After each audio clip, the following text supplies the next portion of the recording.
Ah, Maharishi Mahesh Yogi, he taught the practice of transcendental meditation. If you don't know who he is, especially you younger persons, as a way to bring these worlds in unison, saying that 100% of the inner being and 100% of the outer being would compel us to live a life of 200%. This is freedom because when you are acting beyond base survival, wait a minute. This is freedom because when you are acting beyond base survival, you have more resources, including time and money, to live your purpose, to help others, and do more for your family, community, and the greater good. So good. So, will you? Well, that is the question only you can answer. Here's what he says. Quote, being is bliss consciousness. Throughout the world, the same contention that if you want to be spiritual, you have to abandon the material. And if you are material minded, then you can't enjoy the spiritual bliss consciousness either. This or this, but it's not that. We are born to enjoy this and this with this.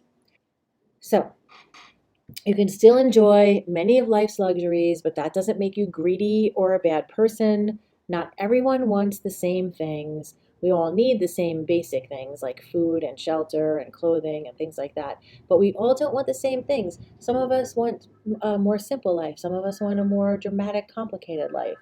Some people love to wear makeup and spend money on that. Someone else might buy certain foods or um, follow a passion of theirs. Whatever it is, everyone is different. It's up to you to decide what are your priorities.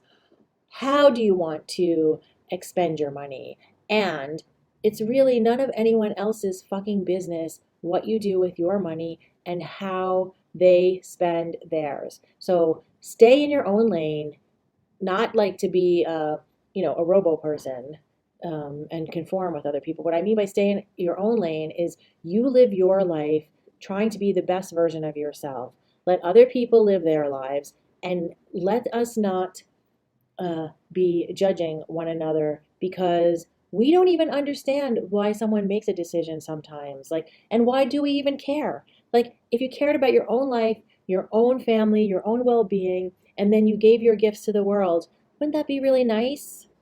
Yeah, it would be. Anyway, look, the thing is, I sometimes even hear a judgy voice in my head from time to time. So I'm not saying that you're not going to fall into the trap of judging other people sometimes, but try to just do your purpose, your life.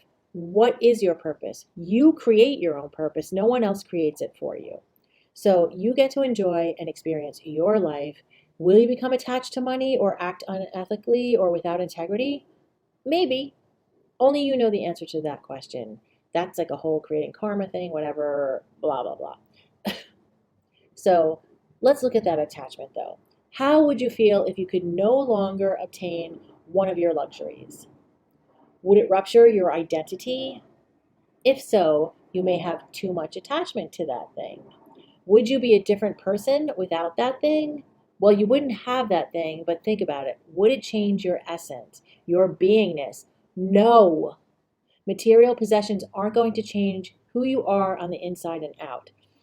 They will, when you're in like a survival mode, it can make you agitated and stressed out. That is true. But will it change your true inner being and your essence? No. You are one with everything. And I know that sounds so fucking woo, but no.